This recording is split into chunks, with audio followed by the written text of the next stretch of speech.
Maybe it was luck each time we entered a supposed lost space and found nothing more than broken glass and graffiti. But here in November, our luck has finally run out. r/NoSleep. We found a town where it's always November. By you/Beardify. November. No matter how I try, I can't read the day or year, only that bright white word that glows from the screen of my phone, taunting me. Why can't I remember? Jamison. My boyfriend. Named after his dad's favorite drink. The one who led us here. Jamison Lee. The pictures we'd laughed at from his cringy adolescence. Trenchcoats and edginess, misogyny and Mountain Dew. Then, the tragedy. His mother's sickness. Forced to get stronger. Taking on more responsibility, day by day. First little things, then big things.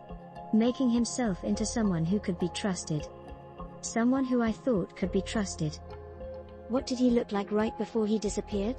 Just flashes, the closer the memory, the faster it fades. My hand on a muscular thigh. Rugged gear, like for an expedition, all matching khakis and browns like something out of Indiana Jones. That salt and pepper stubbly beard that turned me on so much. A clever smile, like a kid who just figured out a puzzle. A tanned hand pointing up a crumbled road into the mist. That was how it started. Jamison, that obsession with the occult that he never grew out of, even when to all the world he was just another middle-class sales manager. Good at it, too. Enough to buy that tastefully decorated house in the suburbs. His castle, he called it. Now I wonder if he ever really had any of the other skills he claimed, or if he just excelled at selling a product himself. Jamison Lee, whoever you wanted him to be. It's not that he didn't have a knack for finding these lost spaces. That was what we called them. Jamison, Eddie, Elizabeth, and me. You needed tactical grade talent, and out-of-the-box thinking in those places we explored. Like that endless, twisting tunnel of pipes. Steam. Grease. Clanging metal catwalks bent into insane shapes. Or the empty, endless late-night mall from the mid-90s, the one you could only access by stepping through a mirror in a dressing room while carrying nothing manufactured after 1994.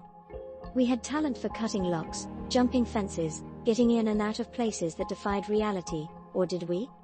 Maybe what we'd really had was luck, that no security guard or nameless horror had stumbled upon our excursions into the unknown. Maybe it was luck that an exit appeared from the maze of pipes, or that those polished floors with their reverbing mall music stayed empty. Maybe it was luck each time we entered a supposed lost space and found nothing more than broken glass and graffiti. But here in November, our luck has finally run out. If I looked out the window now, I'd see Ms. Nesbit brushing dead flower petals from her patio with a homemade broom. That's what she was doing at this time on this day 30 days ago, and it's what she'll be doing at this time on this day 30 days from now. And if I went over to interfere, my hand would pass right through her, like she was just a hologram projected onto fog. That's November. Focus. What I need right now is to focus, while I still can. The conference. We were at a party after an occult convention. Jamison always turned heads at those events. People wondered what such a neatly groomed, conservatively dressed guy was doing surrounded by a goth like Eddie, a nerd like Liz, and a kid like me. I'm 20, or am I? How long has it been? But even back when I was still in college, people would stop me and ask which high school tour group I was part of. Focus. The party. After the convention. A trailer with bare bulbs and sagging floors. We were leaving because somebody had brought out needles, and since Liz's dad OD'd, she couldn't stand to be around that stuff. That was when the old biker lady tripped Eddie with her boot. Got in our faces, asked us what we were into. Eddie started to explain. She grinned. Had we ever been to a ghost town? Jamison scoffed, said we had to go, but I hesitated, and then she told us the rumors about November. That's not the real name of this place. I have the vague idea that this place is an old coal town that dried up in the 80s, but I couldn't tell you what it's called or where it is. I remember a worn square sign riddled with shotgun pellets, nothing more. The closer the memory, the faster it fades. The place became Jamison's new obsession. He started staying out later and later. Seedy places, odd hours. Drug-addled, violent, half-mad strangers rambling about the spirit realm and black holes in time. I found myself tracing his movements like a stereotypical jealous girlfriend. Except that instead of another woman, I'd been supplanted by a place that probably only existed in the heads of a few wandering lunatics. I told myself that Jamison knew what he was doing. Like always. He was just so much older, so much more experienced in life. He took care of the finances and the, what did we call it? Adulting in our relationship. If I felt powerless, it's because I was. When we finally saddled up the four-wheel drive to leave on our road trip to, wherever this is, what I felt was relief. Whatever happened, this thing would be behind us. We could get back to the normal life I thought I wanted. Before I dropped out to become Jamison's, what? Housekeeper with benefits? I had wanted to study history. I had always wondered what Caesar's legions crossing the Rubicon or Napoleon's troops marching into Russia had felt. Now I understand. It's relief. There might be a tiny voice in the back of your head screaming that there's no way back from what you're about to do, but it's drowned out by the feeling that the waiting is finally over. For better or worse, the thing is in motion. The coin has been tossed, and it will land on heads or tails. Unless it falls through a black hole in time. I don't need to remember what happened to Jamison, Liz, and Eddie because I can watch those events as they happen. I can watch our battered green Jeep roll out of the fog. My friends inside talk to each other and to me as if I was there repeating the same conversation forever. The Jeep can't be turned away from its fixed course, I know, I've tried. Although Jamison, Eddie, and Liz are as incorporeal as shadows, the wheel and gear shift move by themselves. Like a ghost ship, compelled by the weird physics of this place. Trying to change things here is like trying to change the past. And so I watch. Liz points out the window at the abandoned buildings as the Jeep rounds the curve. As always. Eddie tells his joke about the pig with the wooden leg for the nth time. Jamison, with a paternal glance, asks if I'm okay. Or, more specifically, he asks the empty seat beside him, the seat where I would be sitting, if I had died like the rest of them. The seat where I'll be trapped forever, if I fail to escape from November. The Jeep rolls to a stop in front of me. As many times as I've seen my friends step out into the town, the sight never fails to shock me. It's clear that Eddie's joking around is just a defense mechanism. Liz has dark circles under her eyes, and Jamison has been aged prematurely by something we encountered out there in the fog. Everyone is thin and grimy. I don't know what happened in those lost memories between the moment Jamison pointed up the road and this one, but it took its toll on all of us. Still, you can see the excitement on my friends' faces at finally having arrived in the town, whatever may have happened before. Eddie eagerly prepares his recording equipment. Liz does a gleeful little twirl and starts scanning the empty houses with her binoculars. Jamison puts his arm around the empty space where I would be standing, if I'd met the same fate as my friends. Then he claps his hands together and our little band fans out to explore. We always stayed within sight of each other. Yes, I think I recall that being one of our rules. It doesn't make much difference when time and space don't behave how they should, but that comes later. First comes the joy of discovery. Most of us had never seen a real main street before, not with a post office and a family grocery, a butcher and a hardware store and a little diner whose faded sign still offered coffee and cherry pie for $1.50. It was like a movie set. We should have known. The town is gnawed and battered by the elements, but beyond that there are none of the usual signs of abandonment. No graffiti. Few broken windows. Even the antique cars parked along the street are mostly undisturbed. Liz peers into the grocery. The lightless aisles inside are fully stocked. Eddie comments that maybe this town isn't abandoned after all. My friends step inside. A little brass bell sounds, a fallen can rolls out of the darkness, and everyone jumps just like always. The place reeks of spoiling food. Melted ice cream runs like blood from the freezer doors in back. Eddie picks up a can of Crystal Pepsi, looks at it curiously. It seems impossible that all this stuff from the 80s has just been sitting here all this time, and yet the refrigeration can't have gone out more than a month ago. My friends walk through the store, discussing possible explanations for the mystery. They leave without seeing the shadowy figure that emerges from a back room to stock the shelves. Instead, they cross Main Street and begin examining the other buildings. They're in front of the diner when they see Derek Weaver crossing the courthouse square in a hurry. They exchange a glance, then Jamison runs to catch up to Mr. Weaver, who pays no heed to Jamison's cries of "Hey and wait." That's because he's just a shadow trapped in time, doomed to repeat its routine forever, but my friends don't know that yet. They figure it out when Jamison reaches out for Mr. Weaver's and his hand passes through him. Oblivious, the shade of Mr. Weaver goes into the courthouse to keep its eternal appointment. Everyone runs to Jamison. He stares up at the blustery grey sky, as stunned as an atheist who's just met God. My ragged friends back into a circle as shades appear, keeping their clockwork routines. Roy Evans, the shadow inside the grocery store, steps outside to wave at Emily Hereford, who walks through Eddie on her way to the diner. He jumps, shrieks, and checks himself before realizing that she's less substantial than air. My friends experiment, trying to contact and interact with the shades of the town's former residents. No effect. I watch my friends' faces change as they realize that something horrible must have happened here and that now, we are a part of it. They begin to understand what Jamison must have known all along. As hard as it was to find the place, it was going to be even harder to leave. That leads to anger.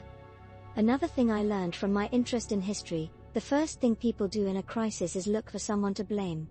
I no longer remember what I said in the argument, but as I watch the responses play out in real time, it's clear that I take Jamison's side in everything.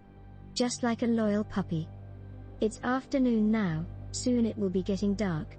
No one wants to find out what happens if you spend the night in the open in this eerie place, and there isn't room to sleep in the Jeep.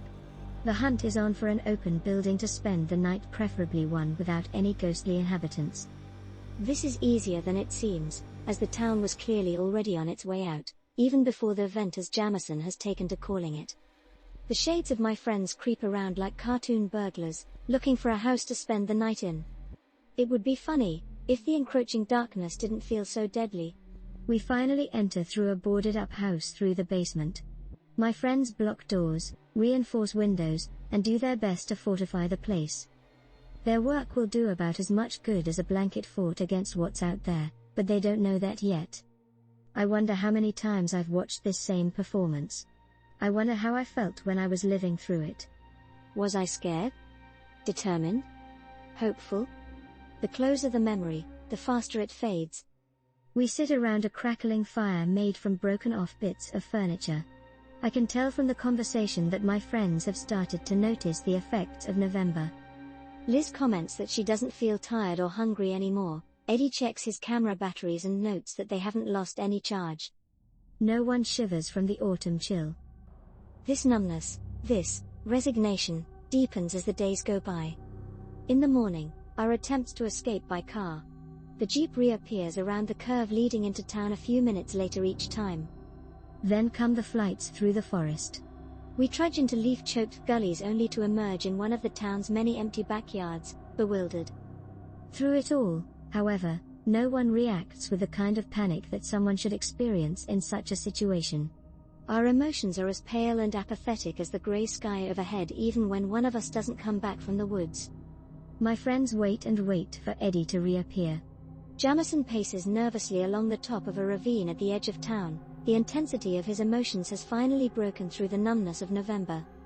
Where is he? Where could he be? Jamison snarls. I must have tried to comfort him, because he pushes at the empty air where I would have stood. After a long pause, Liz screams. Oh my God, you've killed her. Jamison looks from side to side guiltily before creeping down to the base of the ravine. He kneels down and goes through the motions of checking a pulse. He frowns. And then he steps back and shrugs. I guess that was the moment my friends left me for dead. I run a hand along the scar on the back of my skull. It's how I know I'm still alive. Back atop the ridge, Jamison tells Liz that now isn't the time to point fingers. Liz screams and calls him a murderer. But the behavior of one of the shades causes them both to fall silent. Ms. Nesbit is walking into town, apparently to do some shopping, when she pauses. She squints through my friends and I, apparently trying to identify something in the woods. Her eyes go wide, she tries to scream, but makes no sound. She hobbles desperately for home, but something lifts her into the air. Something invisible, because like me it's still alive here in November. It isn't trapped as a shade in this well of memories. The unseen thing eats her from the inside out. Ms. Nesbit's shade then vanishes, not to be seen again until the cycle restarts. The Time Eater. That's what I call the thing that got Ms. Nesbit. The thing that stalked the people of this town and devoured them one by one, trapping them in the last month of their lives so that it could feed on them forever. It got Eddie too, out there in the woods. Now it's about to get Liz. I watch Jamison's face go slack. He makes a primitive sound of fear, pointing at something behind Liz. He flees. At first, Liz doesn't understand what's happening. Then the Time Eater catches her from behind, doing to Liz what it did to Ms. Nesbit before. Like Ms. Nesbit, Liz disappears when it finishes feeding. Trapped forever in a loop that starts the moment she entered November and ends when she's consumed by the Time Eater. I follow Jamison's shade as he runs, looking back over his shoulder at what must have been a gruesome sight, Liz's pelvis, legs, and feet being slurped up by the Time Eater. Jamison reaches the jeep and pulls out a high-caliber hunting rifle. Based on the expression on his face, his shots have no effect. He squirms into the mud under the jeep. Then he too is pulled out screaming and devoured in the air before my eyes. I feel nothing as I watch my boyfriend being eaten, and I'm not sure that's just the numbness of November. My friend's loop is closed now, and it won't open again until the cycle restarts. There are only 2 living things in November. The Time Eater, out there somewhere, incomprehensible, indestructible, eternally hungry. And me. A cool breeze blows dead leaves against my boots. The sky is azure and clear. I feel sure that I'm forgetting something. But what? Thanks for watching.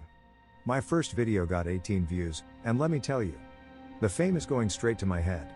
I can tell I'm really impacting the world with another Reddit channel. No need to thank me, the woman knocking at my door when they discover I have a Reddit YouTube channel is already more than enough payment for me. You wouldn't believe how much clout I'm getting onto streets right now, boy, lol. It's unbelievable at this point. Anyway, thanks for watching, and have an amazing day, beautiful. Smooch.